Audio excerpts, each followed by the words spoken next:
સંત યોહાનના શુભ સંદેશમાંથી પાઠ 3મો અધ્યાય કલમ 31 થી 36।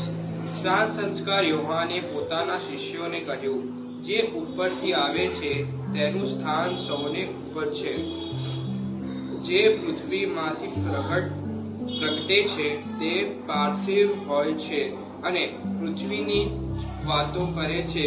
જે સ્વર્ગમાંથી આવે છે તે પોતે જ કોઈ નજરે જોયું અને સાંભળ્યું છે તેની સાક્ષી પૂરે છે, તેમ છતાં કોઈ તેની સાક્ષી સ્વીકારતું નથી, અને એની સાક્ષી સ્વીકારવી એટલે ઈશ્વર સાચો છે એ વાત પર મોહર મારવી। જેને ઈશ્વરે મોકલ્યો છે તે ઈશ્વરની વાણી બોલે છે, કારણ ઈશ્વર એને પોતાના આત્માનું જે દાન કરે છે તેને કોઈ મર્યાદા નથી। પુત્ર ઉપર પોતાનો પ્રેમ છે અને તેણે બધા એના હાથમાં સોંપી દીધેલું છે।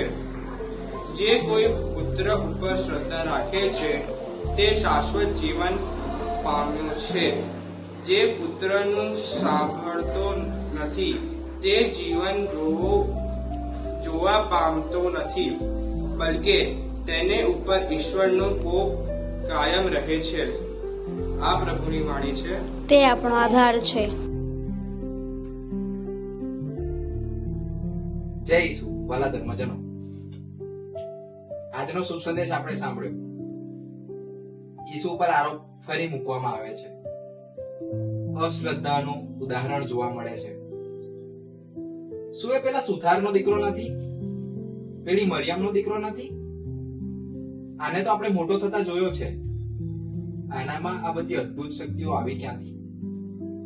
અને ઈસુનો જવાબ, એક પયગંબરને બધે જ માન મળે છે, નથી મળતું માત્ર પોતાના ઘરમાં, પોતાના વતનમાં। મારા વાલા ધર્મજનો, માર્ટિન લુથર કિંગ પણ એવું કહેતા હતા કે શ્રદ્ધા એટલે સીડી ના જોઈ હોય તેમ છતાં સીડી પરનું પહેલું પગથિયું ચડવું। અને એ જ રીતે સેન્ટ જોસફ, એમના પિતા, પાળક પિતા, શ્રદ્ધાના જોરે પોતાનું આખું જીવન બાંધે છે। આપણે પણ મારા વાલા ધર્મજનો વિચારવું રહ્યું, આપણે એ જ શ્રદ્ધા પર આપણું જીવન બાંધ્યું છે ખરું? કે પછી એ દરિયા કિનારે રેતીથી બાંધેલું ઘર, જ્યાં થોડીક પાણી આવે, થોડુંક પવન વાય અને કડડ ભૂસ કરતું ઘર પડી જાય? કે પછી પથ્થરની નીંવ બાંધેલું એ ઘર ગમે તેટલી મુશ્કેલીઓ આવે પણ અડગ રહે? વિચાર કરીએ મારા વાલા ધર્મજનો, પ્રભુ પાસે શક્તિ અને હિંમત માંગીએ। જય ઈસુ। I see why everyone turn when I see why everyone turn when